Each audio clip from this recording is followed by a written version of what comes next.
vamos falar de uma proposta que permite caçar o alvará de empresas reincidentes em denúncias de racismo. O projeto é de autoria de Orlando Silva, deputado federal pelo PCdoB de São Paulo, ele que foi candidato a prefeito aqui da cidade nas eleições deste ano. Oi, Orlando, bom dia, prazer em recebê-lo. Bom dia, prazer enorme poder falar com vocês uma vez mais. Orlando, bom, inicialmente eu queria que você falasse desse assassinato, né, do cidadão negro João Alberto Freitas no Carrefour de Porto Alegre e em seguida já falar dessa sua proposta, Orlando. Olha, foi bárbaro, não é? O que nós assistimos em Porto Alegre. Eu confesso para você que eu fiquei assim uns 3 dias com aquele nó na garganta, sabe? De você assistir cenas daquele tipo de violência, uma coisa que nenhum argumento fundamenta um ato daqueles. Até se tenta agora uma narrativa de que ele teria agredido alguém, ele teria já agredido outra vez, mas isso não existe. Uma pessoa que estava neutralizada, imobilizada, ser espancada até a morte enquanto pedia socorro. Então é uma coisa assim, só de falar me emociona um pouco, porque eu acho uma coisa assim de uma barbaridade e que nós precisamos, no Brasil, superar isso.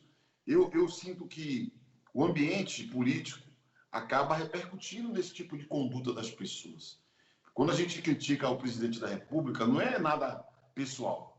Aqui, durante o debate da campanha, o pessoal diz: Orlando, mas você só fica falando do presidente. Você tem alguma coisa pessoal com ele? Eu falo: não tenho. O problema é que a atitude que ele tem, e agora, mais uma vez, quando ele se omite, não fala uma palavra de solidariedade às famílias sequer, e tenta negar o racismo, na prática, é uma senha que ele dá para a gente violenta, para a gente racista, atuar como se fosse algo normal. Ele deveria ser o primeiro, o presidente da República, no Brasil, a criticar, a atacar, a exigir justiça, dizer que não pode admitir violência, racismo, mas não.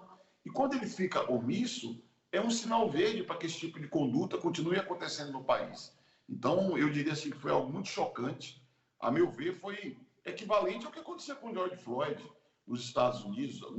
Foi transmitido praticamente ao vivo o assassinato de uma pessoa. E o crime que ele cometeu é de ser negro, porque nada justifica um desentendimento que você tem na rua toda hora, no trânsito, na padaria, na praça pública, no campo de futebol. E esse projeto, é curioso que ele foi apresentado antes desse fato, né?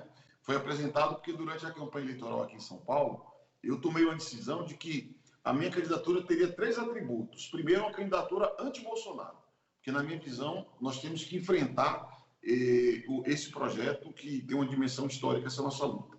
Segundo, a candidatura vinculada ao emprego e à renda, aos trabalhadores e trabalhadoras do Brasil, com o plano emergencial de emprego e renda.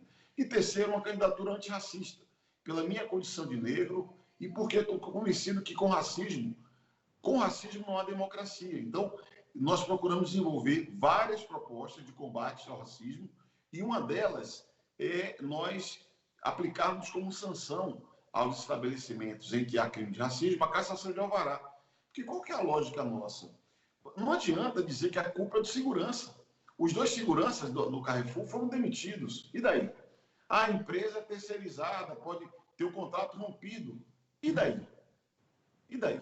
Isso não repara nunca. Então, nós introduzimos uma mudança no Código de Defesa do Consumidor, para também no Código de Defesa do Consumidor você ter a base jurídica para sancionar as empresas chegando à cassação do alvará. Aí alguém pode perguntar, mas por que no Código de Defesa do Consumidor? Eu falo, é até um bom exemplo, porque o combate ao racismo tem que ser feito em todos os planos.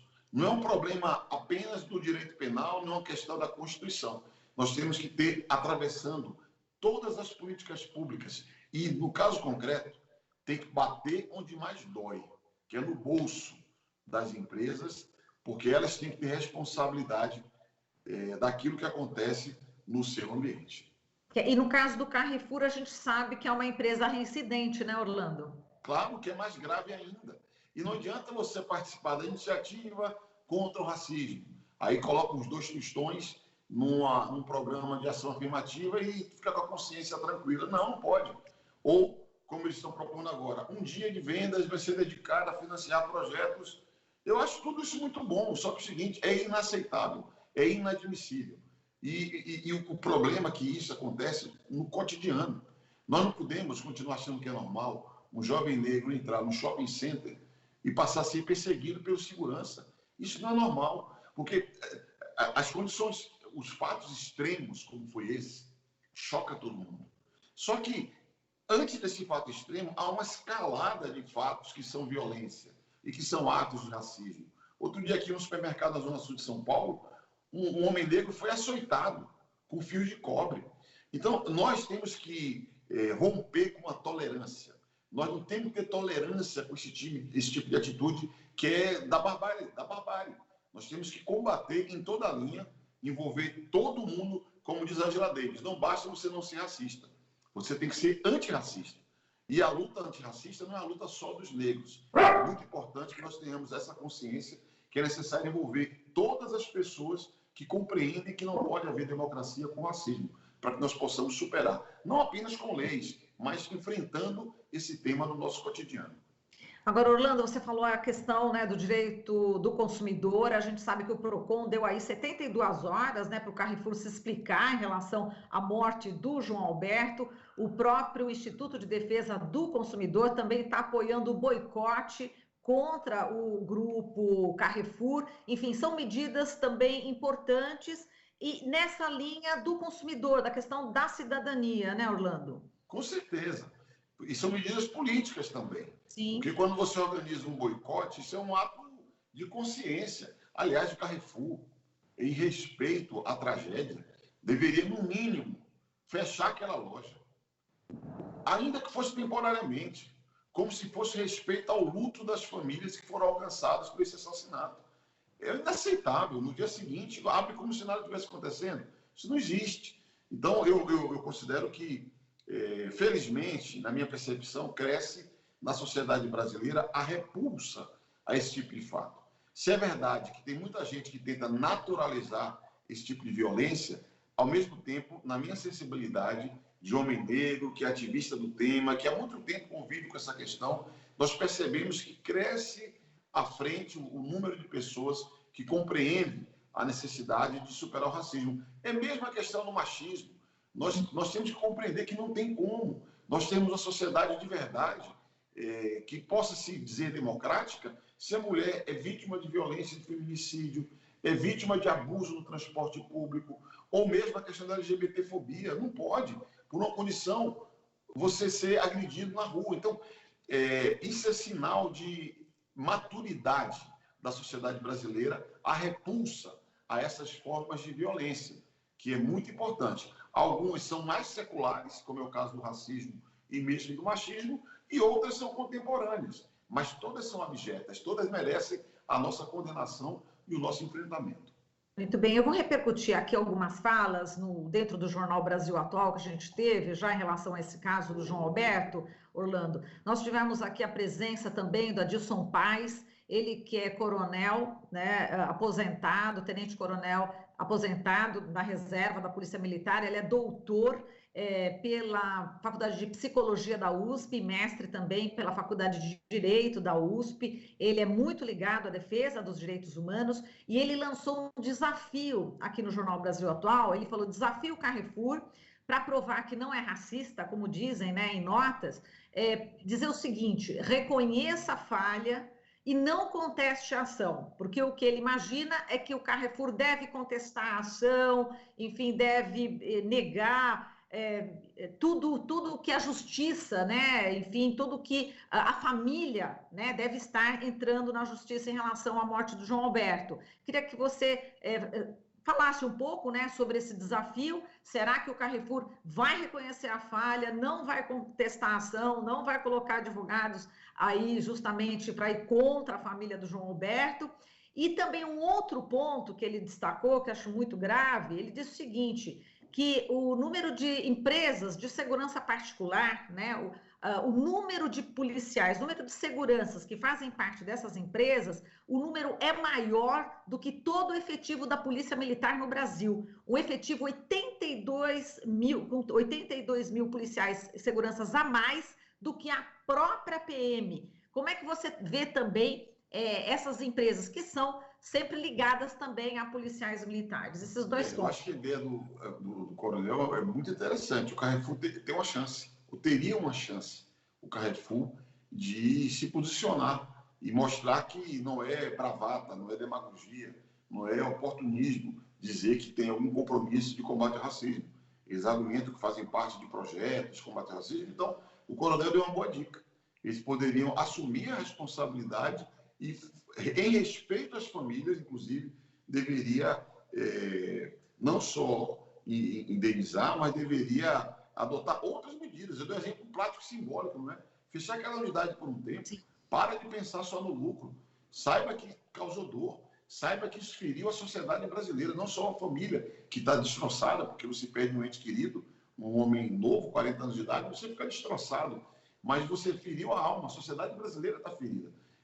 Essa semana agora, final de semana, teve ato no Brasil inteiro, porque está todo mundo muito indignado. Então, o desafio do coronel é uma boa iniciativa.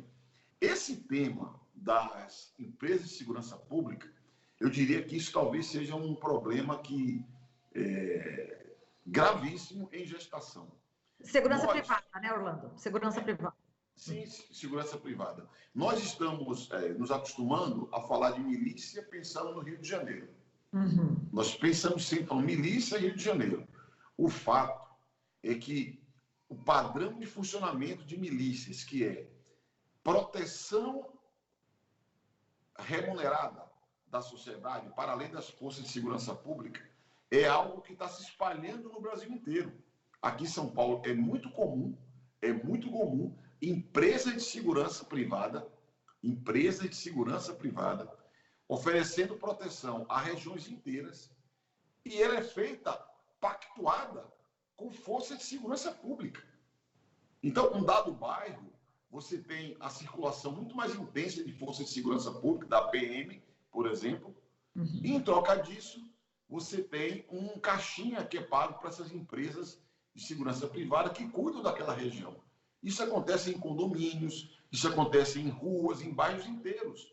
Então, esse padrão em que você garante a proteção da sua intimidade, da sua privacidade, na prática, utilizando quase que privadamente as forças de segurança pública, que tem um determinado padrão nesses bairros, e quando vão para a periferia, vão para a quebrada, o padrão é outro. É o padrão de atitude genocida. É um padrão em que mostra a letalidade policial que cresce até durante a pandemia. Então, essa promiscuidade público-privada entre empresas de segurança privada e forças de segurança pública é algo crítico, algo perigoso, deveria ser objeto, inclusive, de enfrentamento por parte das forças de segurança pública. O caso mesmo do Carrefour, tinha um policial militar que estava ali, em treinamento temporário, que estava ali como segurança privada. Isso é a regra. Inclusive, grande parte dos policiais que são mortos durante atividades privadas, como é típico dessas empresas de segurança privadas. Então, eu diria que esse tema merece uma atenção máxima nossa, porque essa promiscuidade pode produzir muito dano. E o padrão de milícias que nós conhecemos do Rio de Janeiro se tornar um padrão nacional. Exato. Agora, Orlando, você viu que, inclusive, a própria ONU já está se manifestando, está cobrando do presidente da República, do governo federal, atitudes mais enérgicas, posicionamentos. A gente viu, inclusive, pessoas, né, da própria comissão, do Alto Comissariado dos Direitos Humanos da ONU também se pronunciando. Isso já está sendo um escândalo internacional, né, Orlando? Com certeza. E aqui a omissão do presidente agrava o tema. Porque você tem um país marcado pelo racismo estrutural. Acontecer episódios como esse é mais uma revelação da dinâmica e da presença e da força do racismo estrutural. Agora, diante disso, o que fazer? Nós temos que ter um pacto de quem defende a civilização para enfrentar. E a omissão do presidente sinaliza o quê? Sinaliza que não é bem assim. Esse não é bem assim é que não pode ser tolerado, não pode ser aceito por nós e, felizmente, também é objeto de crítica internacional. É mais uma vergonha que o Brasil passa, né? Porque assim como nós negamos que tinha incêndio na Amazônia, tinha incêndio no Cerrado, assim como nós viramos um país pária no mundo porque nega a existência da Covid, no caso do racismo, é mais um exemplo em que o país vai passar vergonha. porque tenta negar uma situação de fato e fica indiferente à dor de tantas pessoas. E Orlando, durante a campanha eu recebi material, né, enfim, de diversos candidatos, entre eles o seu material, e também me comoveu demais uma narração que você fez em relação a uma discriminação que você sofreu. E me chamou bastante atenção pelo posto que você ocupava, né? Eu não sei se você está lembrado, né, dessa narração sua, que eu acho importante compartilhar com as pessoas, porque quem sente na pele, né? Só quem sente na pele, você falou aí que você ficou 3 dias com nó na garganta, né? Em relação a essa morte do João Alberto. E eu queria que você falasse como é que é ser discriminado, Orlando. Se você puder relembrar o Então, você pergunta até arrepio, né? Esse episódio que a gente contou foi quando eu estava com um sobrinho meu em Brasília, eu era ministro do esporte. E nós fomos assistir A Paixão de Cristo, um filme, não sei se você lembra desse filme, que é uma ode, assim, uma exaltação à tolerância, uma crítica à intolerância, né? E mostra, inclusive, a dor de Jesus Cristo, enfim. E eu saí do filme super sensibilizado, eu e o sobrinho. Eu tenho um problema na minha vida, que eu sou uma pessoa muito simples. Eu continuo sendo como eu sempre fui, ando de camiseta, de chinelo, de bermuda na rua. Meus amigos do meu bairro, todo mundo me conhece, sabe que eu sou assim desse jeito. Claro, quando você tem que estar composto, você se compõe adequadamente. Quando você tem que estar no seu figurino, você fica no seu figurino. Eu sempre pensei assim e continuo sendo assim, graças a Deus. E aí, voltando para casa, na época, minha casa era em São Paulo, continua sendo, mas em Brasília eu ficava durante a semana, então eu morava num hotel, um hotel em que os ministros ficavam, um hotel 5 estrelas, e eu e o meu sobrinho, que é um menino simples também, negro, pegamos um táxi, e o motorista do táxi pediu para dar carona para outra pessoa. E eu, bobo, achando que era uma ajuda que nós estaríamos dando. Um trabalhador precisava de uma carona, qual o problema de ir no táxi conosco, não é? E aí, de repente, eu descobri, quando ele parou no posto policial, que fica do lado do Palácio do Planalto, é que ele estava com medo de mim, achando que eu era um criminoso.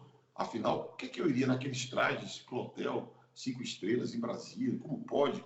Aí desce do carro e fala para o segurança do postinho ali do palácio. Averigua porque tem um homem suspeito no meu carro. Nossa. Suspeito por ser negro. Porque eu estava conversando de boa, falando do filme para ele, né? Imaginando. Então eu fiquei assim, muito chocado. E quando os policiais chegaram perto do carro, pediram para eles para descer de onde? Aí caiu a ficha, eu entendi o que estava acontecendo. E aí eu falei, não pode. Eles olharam para mim, quando o policial me reconheceu, falou, doutor, eu já virei doutor, né? Eu fui de suspeito a doutor numa fração de segundos. Imagine a posição do taxista. E ele ficou completamente sem chão. E era, curiosamente, no dia seguinte, eu falei, olha, amanhã eu vou estar nesse palácio aqui, ao lado do presidente da República, porque nós vamos celebrar o Dia Internacional de Combate ao Racismo. Eles ficaram completamente perplexos. Dali fomos embora. Eu fui à delegacia, inclusive, registrei uma ocorrência. E aí cai naquela história do Brasil, não acontece nada depois. Meu sobrinho, um jovenzinho, ficou arrasado, chorando, um monte assim, porque, né? Então, é uma coisa que é muito dolorida, mas é uma coisa que está no nosso cotidiano. Durante a campanha eleitoral, quanto mais eu falava contra o racismo, mais onda racista vinha contra mim, a ponto de eu fazer uma denúncia aqui também. E agora eu estou monitorando o inquérito. Abrimos um inquérito para que a polícia identifique quem foram os autores desses ataques nas redes sociais, porque eu vou exigir punição dessas pessoas. Porque as pessoas imaginam que na internet não tem regra. Tem. Não pode ser terra sem lei. A lei geral vale também para a internet. Então, tem inquérito na polícia apurando e nós queremos identificar quem são essas pessoas, puni-las, para que sirva também de exemplo. Tem que ser pedagógico a punição dessas pessoas. Então, eu estou convencido que nós não podemos tolerar. Essa é a minha convicção. Nós temos que ser intolerantes com o racismo, combatê-lo permanentemente, né? Buscar cada vez mais energia, mais força, mais alianças, mais aliados. E, infelizmente, esse tema vem para a pauta com tragédias, não é? Mas eu estou convencido, inclusive, que na campanha eleitoral tinha até gente que não entendia. Teve até companheiros meus que falavam assim, mas você vai falar disso? Eu falei, vou, cara. Porque a primeira peça que eu botei na TV era uma narração de 30 segundos em que o Rap Lud, que é um rapper aqui importante, amigo nosso, e Alessi Brandão, era uma tela dividida preto e branco, e a tela preta ia ficando branca. E dizia assim, ó, quando o preto e o branco disputam com as mesmas condições, o mesmo espaço, quase sempre esse espaço passa a ser do branco. Pense nisso. Porque é uma visão de que nós temos que também, no processo político eleitoral, fazer um trabalho pedagógico, de consciência política. Porque isso é parte da nossa Constituição Cidadã, você não compreende? Uhum, exato. Não, eu só queria mais detalhes, Orlando, desse ataque recente que você teve nas suas redes sociais. Em qual rede social que foi? Foi no Twitter. No Twitter, sobretudo no Facebook. Aí nós printamos tudo e fomos, registramos uma ocorrência. O delegado-geral, inclusive, centralizou numa unidade especializada o inquérito, né? Eles estão fazendo investigação. Tem uns prazos, porque para você identificar o IP, né? De onde foi lançada a mensagem, você tem que receber informações das plataformas digitais. Então, está em curso. Eu vou ficar de olho nisso, não vou deixar barato, não. E conta para a gente depois, tá bom, Orlando? Para a gente, né, acompanhar. Eu agradeço muito aqui a sua participação, a gente admira muito o seu trabalho. Parabéns, e Orlando, por toda essa luta, e espero aí realmente que fatos desse tipo, né, que aconteceu com você, com tantos outros negros e negras, e esse, infelizmente, com o João Alberto, não aconteçam mais, mas é difícil acreditar nisso. A gente mesmo fala, mas ao mesmo tempo a gente já duvida, né, Orlando? Infelizmente. É por isso que nós temos que atuar. Ontem eu conversei com o presidente da Câmara, Rodrigo Maia, propus para ele votar esse projeto. Eu falei, presidente, deveríamos chamar Lei João Alberto, que é uma forma de você criar instrumento para enfrentar o racismo. A Lei Maria da Penha acabou com a violência contra a mulher? Não, não acabou. Mas nos deu instrumento para as mulheres e para a sociedade combater a violência contra a mulher. A lei do feminicídio acabou com o feminicídio no Brasil? Não. Mas nos deu instrumentos para atuar enfrentando esse tipo de violência. Se der certo nós votarmos essa lei, que eu chamo de João Alberto, ela vai acabar com o racismo no Brasil? Provavelmente não. Mas vai nos dar instrumentos para combatê-lo. É nisso que eu acredito. Vou lançar, inclusive, hoje uma petição pública para que a gente possa encaminhar junto ao presidente da Câmara. Ele já combinou que nós vamos fazer um requerimento de urgência para rapidamente apreciarmos no plenário da Câmara. Agradeço muito a oportunidade de conversar com vocês e com todos os amigos da Rede Brasil Atual. Um abraço. Um abraço, Orlando. Tudo de bom. A gente falou aqui com Orlando Silva, ele que é deputado federal pelo PCdoB de São Paulo e foi candidato a prefeito da cidade nas eleições deste ano. Você está ouvindo Jornal Brasil Atual. As notícias que os outros não dão.